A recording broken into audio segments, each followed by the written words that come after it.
In the vast emptiness of the galaxy, where millions of civilizations interact and fight for survival, humanity is nothing more than a primitive species just beginning to explore the realm of space travel. Faced with the Galactic Union, a coalition of species possessing technology far beyond imagination, Earth finds itself at a disadvantage in every negotiation. To mark humanity's entry into the intergalactic community, the Union sends a special gift, the spacecraft Eclipse 12. At first, the announcement from the Union excites everyone on Earth. News broadcasts endlessly report on the leap forward in interstellar diplomacy. But when Eclipse 12 lands on the Moon's surface and the first astronaut team approaches, the excitement quickly turns into confusion, even disappointment. The ship's design bears no resemblance to anything human-made. The hull is warped, and the reflective surfaces are so strange they make the vessel appear like discarded scrap metal. Inside, the control panels are arranged in a disordered fashion, with alien characters that the human translation system cannot decipher. Worse, the instruction manual, a technical document from the Union, has a mocking tone. Lines like, "If you think matter can't surpass the speed of light, don't worry. You'll soon find out you're wrong. This ship isn't for those who think gravity always pulls down." Offend everyone. A sense of humiliation spreads through the engineering team and crew chosen to study the vessel. Some, in their anger, suggest rejecting the use of Eclipse 12 as a form of protest. But Aiden Cross, the young leader of the team, has a different perspective. He faces the reality that, even if it's seen as junk, the ship is still alien technology, something humanity has never touched. To him, this isn't an insult, it's a challenge. "When they throw stones, we build fortresses," Aiden tells his team in a tense meeting. "If the Union thinks this is how they'll bring us down, then we'll turn this ship into proof of humanity's ability to surpass every limit." Aiden's team begins the work of decoding and understanding Eclipse 12. At first, everything works against them. Even the most basic systems of the ship refuse to operate according to human logic. The magnetic engines screech loudly every time they are activated, only to shut off without explanation. But it is in these failures that they start to notice something strange. The ship does not operate according to the scientific principles they know, but seems to follow an entirely different logic, one that cannot be explained by ordinary math or physics. The navigation system, instead of using a 3D map, uses something resembling an emotional schematic. The more they try to operate the ship in a traditional manner, the more they fail. Finally, Aiden makes a bold decision, to abandon all preconceived notions about how a spacecraft should be operated. He encourages his team to approach the problem with creativity and illogical thinking, using both intuition and imagination. The team quickly realizes that the mocking notes in the manual aren't just jokes, they are actually crucial clues. They begin experimenting with the most irrational methods, piloting the ship by activating control panels in a random order, or even issuing commands by drawing flight paths with laser light.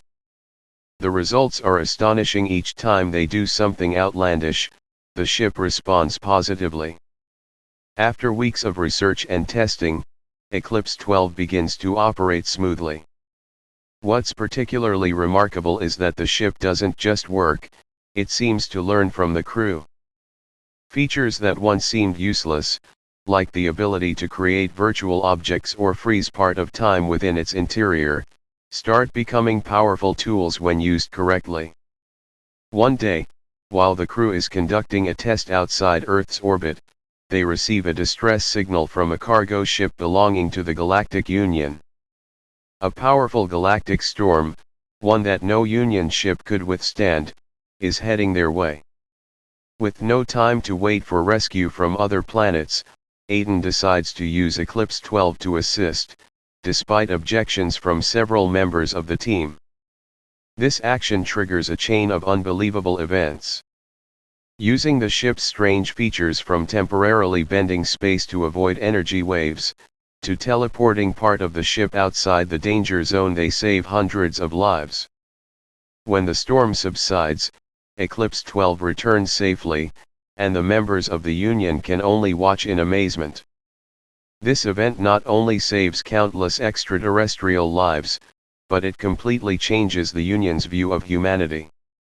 They no longer see humans as primitive. Instead, they recognize a species that knows how to turn challenges into opportunities. For Aiden and his team, Eclipse 12 is no longer a mocking gift, but a symbol of resilience and the ability to surpass human limits. Aiden Cross, the young commander chosen to lead the crew studying Eclipse 12, is a man with a vision far beyond what his teammates could imagine. When the first ship lands in a safe area on the moon, its appearance astonishes the entire team. Eclipse 12 looks like an old toy, as though it were the result of a series of failed experiments. The ship's surface is uneven, with some parts glowing while others are hidden in shadow. Its heat shields follow no aerodynamic shape but seem to be energy barriers bent at random. The tail of the ship constantly emits a vibrating hum, as though it could explode at any moment. Inside the ship, the control systems present a chaotic scene. The panels are covered with alien symbols, and there are no icons or diagrams to offer guidance. A main screen floats in mid-air, displaying constantly changing code interspersed with bizarre animations. Even the most talented engineers on the team shake their heads in disbelief. A senior team member, engineer Myra Hahn, cannot hide her frustration. This is not advanced technology, it's a joke.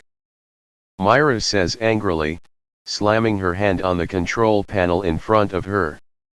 I've never seen anything so useless and meaningless. They're mocking us. Most of the team agrees with Myra. They feel insulted, not only because the ship looks like a piece of junk, but also because of the instructions that came with it. Notes like, don't try to operate it if you don't know how to break the laws of physics, or if you're struggling, your intelligence might not be enough to handle this, make the atmosphere in the briefing room tense. In this suffocating atmosphere, Aiden remains remarkably calm. He doesn't engage in the debate, merely observing each person in the team. After a few minutes of silence, he stands up and speaks. You think this is an insult? I don't, Aiden begins, his voice calm but strong enough to draw everyone's attention. Think about this, why would a civilization smart enough to build super spaceships send us this? They could have easily ignored us, or sent a perfect ship to flaunt their power.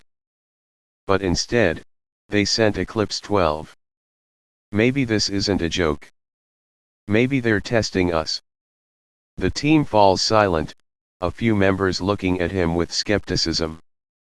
Myra, though not agreeing, doesn't interrupt. This ship doesn't follow our logic, but that doesn't mean it's useless. We're facing an opportunity to show that humanity doesn't have to follow the ways of others. This is a challenge, and I believe we can overcome it. The determination in Aiden's voice calms the atmosphere.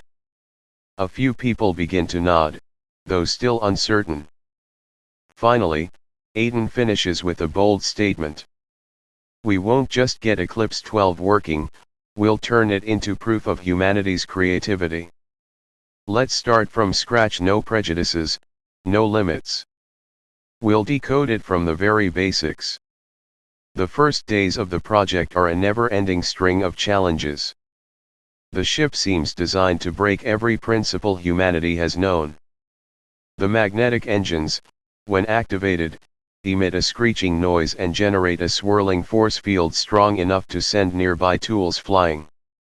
One engineer is even slightly injured when a wrench unexpectedly flies into him. Myra's team, tasked with checking the navigation system, discovers that it doesn't use the usual star maps. Instead, the navigation screen displays a series of moving color blocks in a way that defies understanding. When they try to operate it, the screen flashes a taunting message, asterisk, two-dimensional thinking won't get you anywhere. Asterisk. Under Aiden's leadership, the team doesn't give up despite the initial failures. He encourages everyone to approach the problem with limitless creativity. Forget every rule you've ever known, he says. We don't need to figure out how it works. We need to figure out how it wants to work. They start experimenting with the most illogical methods. Once, an engineer plays orchestral music through the speakers to convince the system to start. Surprisingly, the engine seemed to respond positively, reducing the screeching and beginning to glow steadily. Another time, when a member draws a random diagram on the control panel, the ship unexpectedly activates a space simulation feature. Small but steady progress begins to kindle hope among the team. Gradually, they realize that this ship is not an ordinary device, it's an adaptive learning system, responding based on how humans interact with it. Eclipse 12 does not follow rules, it demands innovation. After weeks of testing and research, Myra, once one of the fiercest critics, starts to change her mind. She begins to see the beauty in Eclipse 12's irrationality. One day, she enters the control room and tells Aiden, "Maybe you were right. This isn't a joke. This is the real test." Aiden smiles. "And we're about to pass it?" The research team gradually realized that the Eclipse 12 was not just a piece of technology, but a test of the limits of human thinking. The strange symbols in the ship's manual weren't just a language to be translated, they were like encrypted code, layered with complexity. But the most unusual part was that every time they tried to decode it using a new algorithm, the symbols would change in ways that were completely unpredictable. Myra Hahn, who had once been frustrated with the chaos of the ship, had now become the central figure in the research team. With her extensive background in theoretical physics and artificial intelligence, Myra realized that the changes in the symbols were not random. She discovered that the Eclipse 12 was responding to their approach. One day, as the team gathered around the central display, she placed her hand on the console and said, "This ship isn't just a machine. It's like a living entity. It doesn't want us to operate it, it wants us to understand it." Myra's words caused the entire team to pause. Aiden, who had always supported a more creative approach, nodded and said, "If it's responding, then we need to treat it as a partner, not a tool." They began to adopt a new approach, discarding the familiar linear logic methods. Instead of trying to explain everything with mathematical formulas, they started sketching free-form diagrams and even experimenting with emoticons. One time, when an engineer drew a circle on the screen, the entire control system suddenly lit up. This led to a series of experiments they began calling interactive art. As they continued their research, they realized that the Eclipse 12 had a unique learning mechanism. The ship didn't rely on a fixed set of rules but adapted to the way its operators thought. If they used a rigid approach, the ship would create corresponding challenges. But when they embraced creativity, the system seemed to relax and open up new possibilities. One of the team's biggest breakthroughs occurred when Myra experimented with sound. She discovered that playing specific sound sequences in a certain rhythm could trigger systems within the ship. When she played a classical symphony, the ship began to vibrate slightly, and then a three-dimensional space map appeared on the screen. But what was most puzzling was that this map didn't just display nearby planets, it also charted paths that seemed to transcend both space and time. Myra and the technical team quickly analyzed the map. They realized that the routes didn't represent physical distances but were based on an entirely different coordinate system, possibly related to consciousness or their interaction with the ship. Aiden, after observing this, proposed a bold hypothesis. If this is a form of language, maybe the ship doesn't just want us to control it. Maybe it's teaching us a new way to view the universe. The team continued to experiment and discovered more capabilities of the Eclipse 12. One time, they tried to activate the main engine by inputting a random sequence of characters, but the system displayed a mocking message. Asterisk, try again when you're ready to break your limits. Asterisk. Instead of feeling frustrated, Aiden laughed, and ordered the team to try a different approach. This time, they used an irrational number sequence representing a light wave cycle. The engine not only activated but also created a force field around the ship, completely altering the internal environment. The space inside the ship became weightless, and they felt as if they were standing in a different dimension, where everything moved slowly and peacefully. This experiment raised an important question: what exactly was the Eclipse 12? Was it just a ship, or was it a gateway to knowledge humanity had never known? Myra, with a curious look, said to Aiden, "This ship isn't just challenging our thinking. It's forcing us to redefine everything from basic logic to how we perceive the nature of the universe." In another experiment, they accidentally activated a mode where the Eclipse 12 created a virtual reality space surrounding the entire team. In that space, they stood on a shimmering surface like crystal, with millions of tiny planets orbiting around them. These planets emitted a soft glow, gradually forming symbols that eventually spelled out a message. Asterisk, there are no boundaries. Only adaptation. Asterisk. This message filled everyone with awe. Myra and Aiden stood silently for several minutes, gazing at the magnificent scene before them. Finally, Aiden broke the silence. Maybe this is why they gave it to us. Not because we're weak, but because we are the best at adapting. From that point on, the entire team worked with a completely different mindset. They no longer viewed the Eclipse 12 as a daunting challenge but as an opportunity to explore the unknown. By breaking all traditional thinking rules, they not only learned how to operate the ship but also gradually discovered a new perspective on the universe, a perspective that wasn't bound by logic, time, or space. The galactic storm had been warned in advance, but no one in the Galactic Union could anticipate the full extent of its devastation. Space sensors detected a chaotic energy wave sweeping through the Aldrin star system, home to millions of creatures from many different species.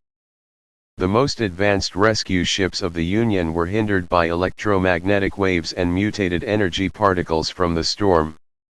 Even the larger ships, equipped with cutting-edge technology, struggled to move through the turbulent space.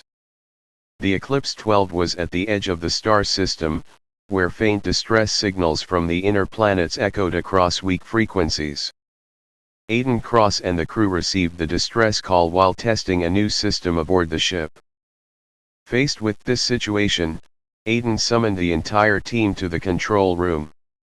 He looked at everyone with a serious expression, but his voice was filled with resolve. No other ship can reach that area. But we have the Eclipse 12. I know it's not perfect, and we don't fully understand it yet. But this is our chance to prove that this ship means more than the Union thinks. The team hesitated for a moment. Myra Hahn, who had become an indispensable part of the research team, stepped forward and nodded. We've broken every rule to operate it. Maybe it's time to use what we've learned to attempt something impossible. The Eclipse 12 began its approach to the storm's center. From the outside, the storm appeared as a vortex of light, with energy beams tearing through space. The ship immediately encountered instability, with systems continuously sounding alarms. But instead of panicking, the team did something unexpected. they ignored the warning systems and focused on the main interface, where the ship was displaying strange energy diagrams from the storm zone. Myra discovered that one of the ship's seemingly useless features, random space conversion, could help them. This feature created short jumps through space without the usual FTL, faster than light, drive. What was surprising was that these jumps followed no pattern and had initially been considered impractical. But upon closer analysis, Myra realized that the randomness was the key to avoiding unstable energy flows in the storm. She and Aiden quickly formulated a bold plan. Instead of trying to move in a straight line through the storm, they decided to let the Eclipse 12 lead the way by using the ship's self-adaptive algorithm to choose safe jump points. This plan required absolute trust in the ship, as no one knew where the jumps would take them. When they activated the system, the ship began to jump continuously between different points in space. Each jump was a strange experience, being pulled through energy streams, or seeing vast, dark spaces filled with stillness. Each jump made the ship shake violently, but it kept adapting and adjusting. Gradually, they moved closer to the heart of the star system, where the planets were in chaos. As they neared the main planet of the Aldrin system, they faced a new challenge. A powerful energy field surrounded the planet, scrambling all signals and jeopardizing rescue efforts. Myra quickly analyzed the data from the Eclipse 12 and realized they could use another feature, temporary antimatter, to create a neutral zone in the storm. This feature, once deemed useless because it consumed vast amounts of energy and only worked for brief periods, now became their last hope. By creating a small antimatter explosion in space, they could disrupt the energy field around the planet long enough for other rescue ships to reach it. The team quickly prepared to activate this feature. The tension in the control room was palpable as Aiden counted down. When the system was activated, a brilliant flash of light erupted from the Eclipse 12, creating a quiet space amid the storm. The distress signals from the planet immediately became clearer, and rescue ships from the Galactic Union quickly took the opportunity to evacuate millions of alien creatures to safety. After completing the mission, the Eclipse 12 returned to the quiet part of space, with its systems exhausted but still functional. Myra looked at Aiden and said, with a tired but proud smile, "We just did the impossible. And not because of the ship, but because we believed in it." Aiden nodded, his eyes filled with emotion. He knew that the Eclipse 12 was not just a ship. It was proof of humanity's ability to break through any limit, not just through technology, but through creativity, perseverance, and the ability to adapt in the most challenging circumstances. As the thank you signals from the planets began to come through, Aiden couldn't help but think that they had changed the Union's perception of humanity. They were no longer seen as the weakest species in the galaxy, they were the ones who could turn the impossible into reality. After the event that saved the Aldrin star system from the galactic storm, Eclipse 12 and its crew quickly became the focal point of the Galactic Alliance. News broadcasts spread across planets, from the wealthy star systems of Arcanes to the far reaches of Nebulon.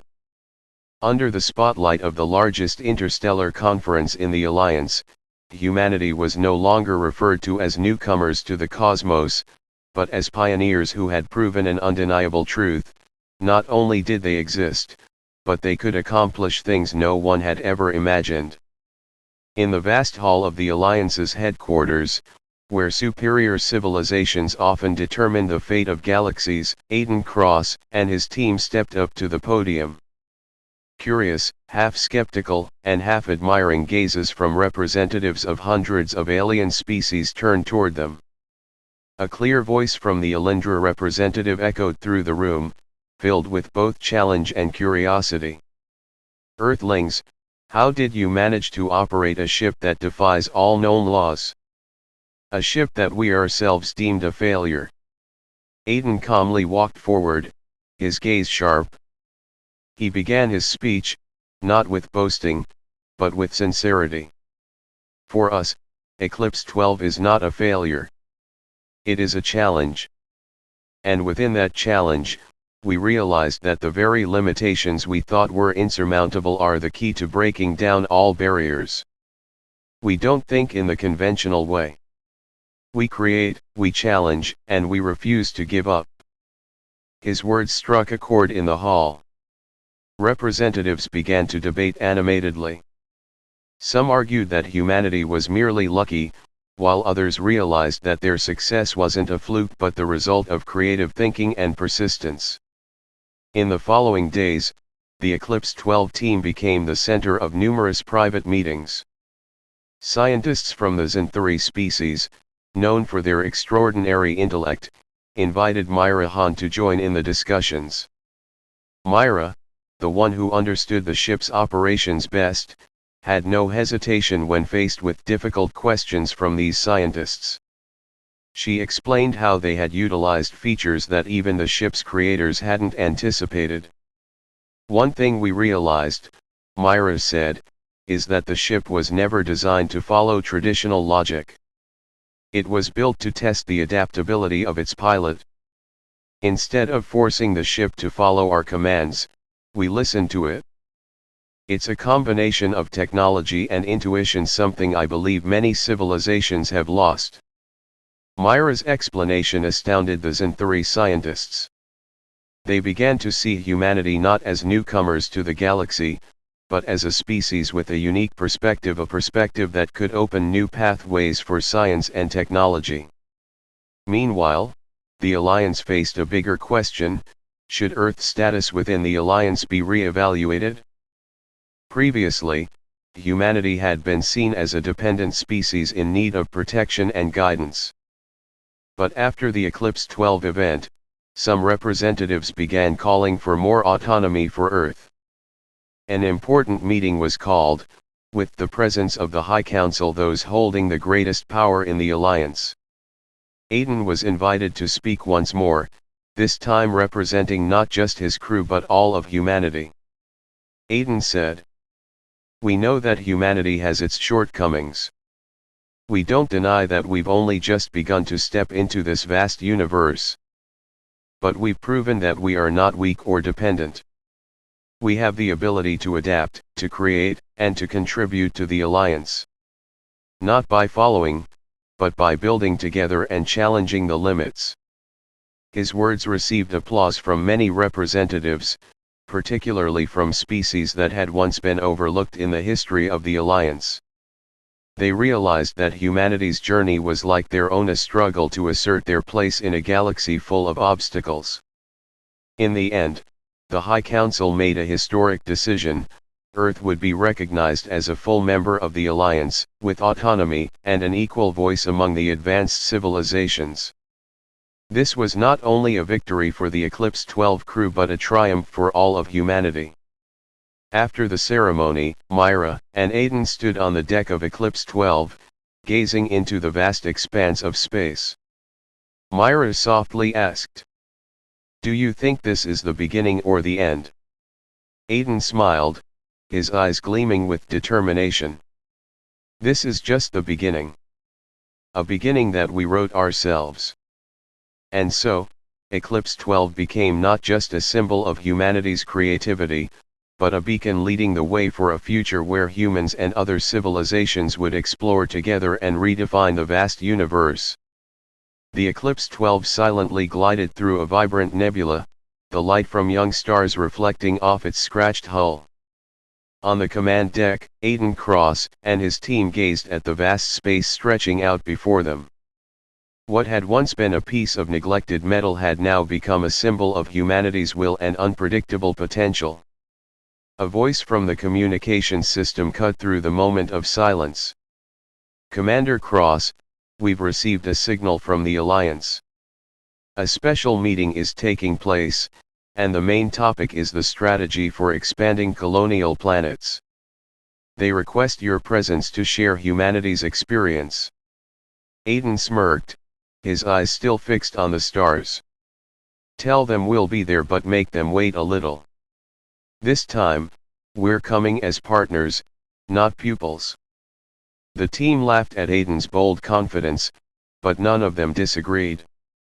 They knew that after all they had been through, humanity had earned its place. Suddenly, a blinding light appeared on the display, followed by a warning from the ship's system. "Spatial anomaly detected ahead. Energy levels unprecedented." Myra Han quickly checked the console and concluded, "It looks like a space rift, but the energy emitted is 10 times what we've encountered before. This is not normal. This might be another challenge." Aiden walked forward, his eyes bright with excitement rather than worry. "Another challenge? Or perhaps a new door?" Without hesitation, he ordered, "Bring the ship closer. We've overcome too much to turn away from any opportunity now." The Eclipse 12 slowly entered the warped space. Everything around them seemed to distort, with light and color bending in illogical ways. The ship shook violently, but no one aboard hesitated. They were used to facing the unimaginable. As they entered the center of the anomaly, everything suddenly went quiet. The space before them opened into a breathtaking scene, with thousands of strange structures floating in the void. These structures emitted a flickering light, as if they were alive and breathing with the universe. Myra, speechless at the sight, finally whispered, This isn't natural. Someone or something created this." A voice rang out, not through the communication system, but directly in the minds of everyone. "Welcome to the threshold. You are the first to overcome our challenge. Prove that you are worthy of what awaits here." The entire team exchanged glances, a mixture of fear and excitement. Aiden smiled and gripped the controls tightly. "You've heard it? This isn't just a ship. It's the key to a future we never dared dream of. Let's show them that humanity never backs down." Eclipse 12 plunged into the space filled with mysterious structures. Each step was a test, not only of technology but of willpower and creative thinking. The systems once considered useless on the ship once again became their secret weapons, helping them navigate the traps and spatial puzzles. Finally, they reached the center of the threshold, a colossal structure resembling a planet but shaped like a massive eye opening. The voice spoke again. "You've proven that you're worthy. Continue your journey, and carry with you the message that this universe is not for those who only obey. It belongs to those who dare to challenge and break all limits." As Eclipse 12 departed from the threshold, they carried with them not only newfound knowledge but also a higher mission, to become the symbol of humanity's unyielding drive to advance and create. On the ship, Aiden looked at Myra, his eyes full of resolve. "We're not just changing the way they see humanity. We're changing the future of this universe." And in a distant corner of the Galactic Alliance, other civilizations watched Eclipse 12 with a newfound respect and caution. They understood that humanity was not just a young species but an unstoppable flame, destined to burn brightly in the vast expanse of the cosmos.